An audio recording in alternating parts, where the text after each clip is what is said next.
सभी मित्रों को नमो नमः। मित्रों, आज के इस वीडियो में हम नवम कक्षा 9 के मासिक परीक्षा सितंबर मास 2022 के संस्कृत विषय के प्रश्न पत्र को हल करने वाले हैं। मित्रों, जैसा कि आपको पता है, उत्तराखंड बोर्ड में प्रत्येक माह मासिक परीक्षा आयोजित की जाती है, मंथली टेस्ट आयोजित किए जाते हैं। तो हम सितंबर मास की परीक्षा जो हुई उसका प्रश्न पत्र लेकर आपके सामने हैं। मित्रों, प्रश्न पत्र के शुरू में ही निर्देश दिए गए हैं। निर्देश हम पढ़ लेते हैं। सर्वे प्रश्ना अनिवार्य, सभी प्रश्न अनिवार्य हैं। प्रश्नानाम सम्मुखे अंका प्रदत्ता, और प्रश्नों के सम्मुख ही अंक दिए गए हैं। होरा एकम, 1 घंटे का ये प्रश्न पत्र होता है। हम देखते हैं संस्कृत में कक्षा 9 के संस्कृत का पहला प्रश्न। पहला प्रश्न हमारे सामने है। मित्रों, लिखा है भट्टा कस्य ग्रहणम अकरोत। भट्ट ने किसको पकड़ लिया था, किसको ग्रहण कर लिया था? तो मित्रों, आपकी जानकारी के लिए बता दूं, ये जो प्रश्न पत्र है हमारी कक्षा 9 की संस्कृत की पाठ्य पुस्तक सैमुसी के प्रति अभिज्ञानम जो पाठ है, पुनः पहचान जिसका अर्थ होता है, उससे ये लिया गया है। और इस पाठ को आप अच्छे से पढ़िएगा और तभी आपको जानकारी मिलेगी कि भट्ट कौन था और उसने अभिमन्यु को क्यों पकड़ा था। तो इसका उत्तर हो जाएगा भट्टा अभिमन्यु ग्रहणम अकरोत। भट्ट ने जो है अभिमन्यु को पकड़ लिया था, उसको ग्रहण कर लिया था। अगला प्रश्न हमारे सम्मुख है। उमावेश उमावेशम इवा आश्रितो हरा का। उमा, और उमा मतलब पार्वती माता, और भगवान शिव के वेश को एक जैसा जो उनका वेश को धारण करके जो सुशोभित हो रहा था, सुंदर हो रहा था, वो कौन था? तो वो रूप बदला था अर्जुन ने। और अर्जुन ने क्यों रूप बदला था, उसके लिए तो आपको पाठ पढ़ना पड़ेगा। अर्जुन ने रूप बदला था, स्त्री का वेश धारण किया था, तो वो ना तो स्त्री लग रहा था ना वो पुरुष लग रहा था। तो इस तरह से उमावेशम इवाश्रितो हरा वृहंडला, उसका नाम वृहंडला था और वो अर्जुन था। मैंने ब्रैकेट में कोष्ठक में लिख दिया है कि अर्जुन हम, तो इसका ये उत्तर हो जाएगा। मित्रों, बहुत ही आसान अगला प्रश्न हमारे सम्मुख है। अधोलिखितेभ्य पदेभ्य, नीचे लिखी गई जो पद हैं, जो शब्द हैं, उपसर्गान विचित्य लिखत, उसमें से उपसर्ग को छांट करके लिखना है। तो हमने लिख दिए हैं। अवतारितः का जो उपसर्ग होगा वो अव है। इस तरह से उद्भूता का उत हो जाएगा। और विभाति का जो शुरू का, एक ध्यान रखिए, जो प्रथम अक्षर होता है वो उसका क्या होता है, अधिकतर क्या है, उपसर्ग होता है।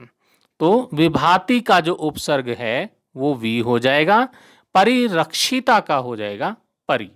तो इस प्रकार से उपसर्ग बहुत ही आसान प्रश्न है, इसको आप कर पाएंगे, कर लिया होगा आपने।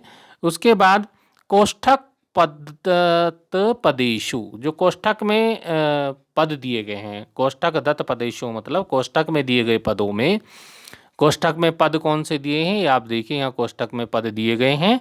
इन जो कोष्ठक में जो शब्द दिए गए हैं उनको पंचमी विभक्ति में बनाना है। पंचमी विभक्ति में आपको बना करके प्रयुज्य वाक्यानि पूर्यत, और वाक्यों में उनको भर करके वाक्यों को पूरा करना है। तो मित्रों, अब यहाँ पर हमने पंचम विभक्ति में बना दिया। वृक्ष का बन जाएगा वृक्षात, और हिमालय का बन जाएगा हिमालयात। वृक्षात मतलब वृक्ष से, और पत्राणि पतंती, पत्ते गिरते हैं, और गंगा हिमालयात निर्गच्छति, गंगा हिमालय से निकलती है।